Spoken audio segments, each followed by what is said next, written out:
बता दे। लाइव किए नहीं लाइव नहीं, अरे देख लीजिएगा अपना, देखिए यहाँ फिर से एक बार समझिए, एक बार फिर से समझिए, अभी टोटल एक बार में कंप्लीट हो जाएगा, इधर उधर वाला बात नहीं, समझे। सबसे पहले यहाँ ध्यान दो, इकाई अंक पहचानने के लिए हम लोग क्या करते हैं कि लास्ट के अंक को देखते हैं, वही मेरा इकाई अंक होता है, यानी लास्ट वाला अंक क्या होता है, इकाई अंक होता है। किसी को दिक्कत नहीं। अब यहाँ समझना क्या है कि अगर हम लिख दे 543 है ना, अब बताइए इसमें क्या है, यूनिट डिजिट क्या होगा, क्योंकि लास्ट में यही 3 है ऊपर। अब यहाँ देखो, बताइए इसका यूनिट डिजिट क्या होगा, यानी लास्ट का जो अंक होता है क्या होता है, यूनिट डिजिट होता है। अब यहाँ ध्यान क्या देना है, अगर हम लिखते हैं 5 है, अब 5 का स्क्वायर लिखते हैं कितना हो जाएगा 25, यानी यूनिट डिजिट क्या हो रहा है। अगर हम यहाँ पे 25 के पावर लिखते हैं स्क्वायर कितना होगा, फिर भी कितना आ रहा है लास्ट में, तो हमको इससे मतलब नहीं, हमको लास्ट वाला से मतलब है ना। तो 5 का स्क्वायर कितना 25, 5 का स्क्वायर 25 मतलब 5 आ गया कि नहीं आ गया। कहने का मतलब है कि हम कोई भी अंक लिखें है ना, और लास्ट में अगर 5 आता है, अब 5 के पावर कितना भी लिख दे वह हमेशा कितना आनेगा, हमेशा 5 ही आएगा, वही यूनिट डिजिट होगा 5 का। अगर 1 का अगर हम बात करें, 1 का अगर लिखते हैं 5 4 6 मतलब जो भी लिख दे और 1 लास्ट में लिख दे और इसके पावर हम कुछ भी लिख दे है ना, अगर 1 का बात है वह हमेशा यूनिट डिजिट कितना होगा 1 ही होगा, कोई दिक्कत। 1 वाला का यानी 1 और 5 का यूनिट डिजिट हमेशा सेम अंक ही रहेगा। अगर हम 0 का बात करें तो 0 में भी क्या होगा, हमेशा 0 के पावर कुछ भी लिख दे वह हमेशा कितना हो जाएगा। अगर 10 के पावर 10 के पावर 1 लाख लिख दे फिर भी कितना होगा 0 होगा। तो 0 1 5, अगर 6 के पावर हम लिखते हैं स्क्वायर कितना होगा 36, 36 का कितना 6 का क्यू लिखते हैं तो कितना होता है, तो 6 का क्यू 216 है, फिर भी कितना आया 6, यानी 6 वाला में भी यूनिट डिजिट क्या होगा। तो कहने का मतलब क्या निचोड़ आया मेरे पास कि अगर हमारे पास अंतिम में 0 हो 1 हो 5 हो और 6 हो, अगर यह आता है तो सेम अंक रह जाएगा, चाहे पावर कितना भी रहे, इससे मतलब नहीं है। 0 1 5 और 6। अब हम बात कर लेते हैं 9 का है ना, 9 का बात करते हैं तो देखिए 9 में क्या होता है, दिखाते हैं या पहले 4 से पहले बात कर लेते हैं। इधर 4 नहीं ना, इसमें नहीं 3 वाला भी रुक जाइए, हाँ 3 का पहले बता देंगे, पहले 4 वाला देख लीजिए। अगर हम लिखते हैं 4 का स्क्वायर कितना होगा,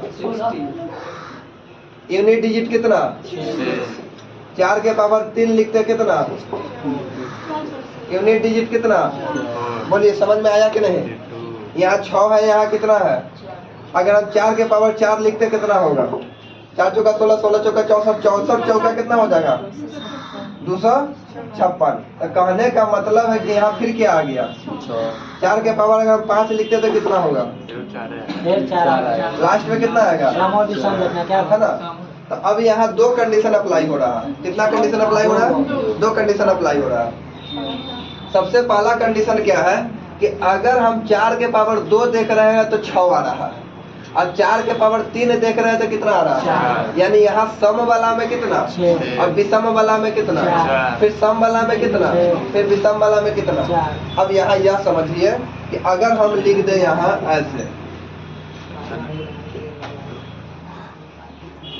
लिख दिए, इतना बड़ा क्वेश्चन है, इस क्वेश्चन में यूनिट डिजिट कैसे निकालेंगे, तो इसका लास्ट अंक कितना है 4 वाला में दो चीज आता है, एक सम आता है, तो सम विषम से हमको मतलब ये सब नहीं देखना है, हमको मात्र 2 ही चीज देखना है। 2 चीज क्या देखना है कि देखो 4 का स्क्वायर देख लेंगे और 4 का कितना देख लेंगे, तो 4 का स्क्वायर में कितना होता है और 4 के क्यूब में कितना होता है, और उतना याद कौन रखने जाएगा, उतना याद नहीं रखना है। अब देख रहे हैं कि हमारे पास 3 है, तो 3 वाला कंडीशन मतलब विषम है। अगर हम यहाँ देखें क्या सम है कि विषम है, विषम है, तो डेफिनेटली 3 में विषम है मतलब 4 है, तो इसका भी कितना होगा 4। अगर यही यहाँ अगर 24 रहता है तो कितना होता, एक क्वेश्चन इससे आता है यूनिट डिजिट इकाई अंक बताइए क्या होगा, ठीक है।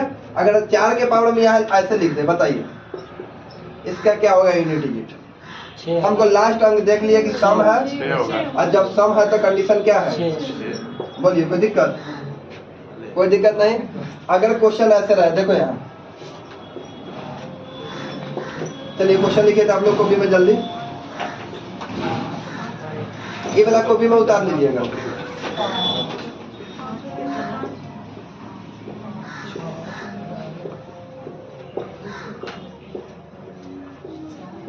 चलिए बताइए क्या आंसर होगा? 7 होगा। बताइए आंसर क्या होगा?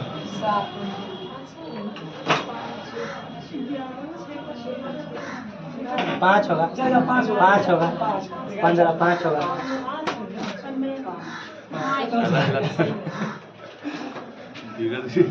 ए हम नहीं लिया। थोड़ा ही था ना। मैसेज कर दे रहे हैं। ठीक है। बाहर के नक्शा तो कर